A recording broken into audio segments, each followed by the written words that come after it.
अस्सलाम वालेकुम। जब खौफ होता है बच्चे घर भाग जाते हैं और जब घर में ही कातिल हों और वो भी अपने वालिदैन की शक्ल में, फिर कहाँ बच्चे महफूज होते हैं। कराची के इलाके डिफेंस का ये वाक़या है जहाँ पर 14 अगस्त को 2 बजे सक्की माँ ने अपने 2 बच्चों को कत्ल कर दिया तेज़धार आले से। 13 अगस्त को वालिद के बकौल वालदा और नानो बच्चों को स्कूल से घर लेके आती हैं और 14 अगस्त को 2 बजे बच्चे को कत्ल कर दिया जाता है। 14 अगस्त को 2 बजे अदीबा जो ये वालदा होती है 7 साला बेटा ज़रार और 4 साला बेटी सुमैया को कत्ल करती है। वाशरूम में लेके जाती है, पहले बेटे को और फिर बेटी को कत्ल करती है। पहले अपने 7 साला बेटे को वाशरूम में लेके जाती है, वहाँ पर उसका तेज़धार आले से कत्ल करती है और उसके बाद अपनी बेटी को लेके जाती है और वाशरूम में जाके कत्ल कर देती है। और कत्ल के बाद अपने एक्स हस्बैंड को कॉल करती है, वीडियो कॉल उस पर बताती है और अपने फैमिली को, रिलेटिव्स को बताती है मैसेज कर, आप खुश हो जाएं और तुम्हारी वजह से ये सब कुछ कर दिया मैंने। अपने हस्बैंड को मैसेज करती है और सबको वीडियो कॉल और मैसेज पे बताती है कि मैंने अपने बच्चों की जान ले ली। यहाँ पर 2 नन्हे मासूम बच्चों का क्या कसूर था। घरेलू नाचाकी की वजह से इनके दरमियान में डिवोर्स हो जाती है, जो इसको 1 साल गुजर गया।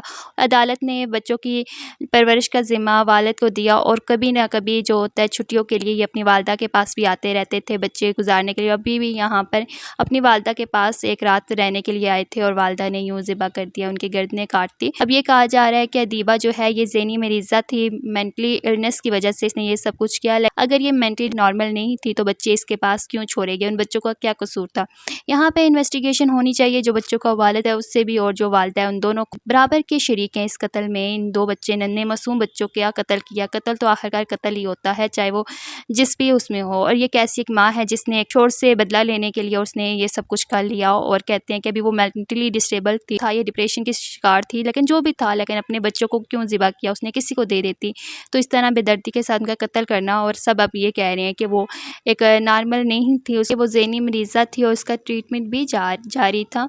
तो फिर आपने बच्चों को उसके सपुर्द क्यों किया, आपने उसके अंडर क्यों दिया बच्चों को, जब वो खुद ही ज़हनी मरीज़ा थी। इस तरह के पहले भी केसेस होते रहे, लेकिन उसे ज़हनी मरीज़ा का नाम दिया गया। न जाने कब तक हर केस का रुख बदला जाएगा और हर केस को एक ज़हनी मरीज़ा का नाम दे के कितने मासूमें जानें और ली जाएंगी। बहुत से केसेस मेरे चैनल पर अभी भी पड़े हुए हैं जहाँ पर सकी माँ ने या बाप ने मिलकर अपने बच्चों को कत्ल किया और बाद में वो ज़हनी मरीज़ा दिखाए गए। कराची में 1-2 वीक पहले का एक ये वाक़या कि जहाँ पे औरंगज़ेब नामी एक टीचर शख्स था जिसने अपने बच्चों को दरिया में फेंक के और फिर खुद भी सुसाइड अटैम्प्ट कर दिया। अदालत के गलत फ़ैसले की वजह से उसने तंग आकर ये सुसाइड अटैम्प्ट की, जहाँ पे अदालत ने फ़ैसला सुनाया कि उनकी कैरेक्टरलेस माँ थी, उसके सपुर्द बच्चों को दिया गया।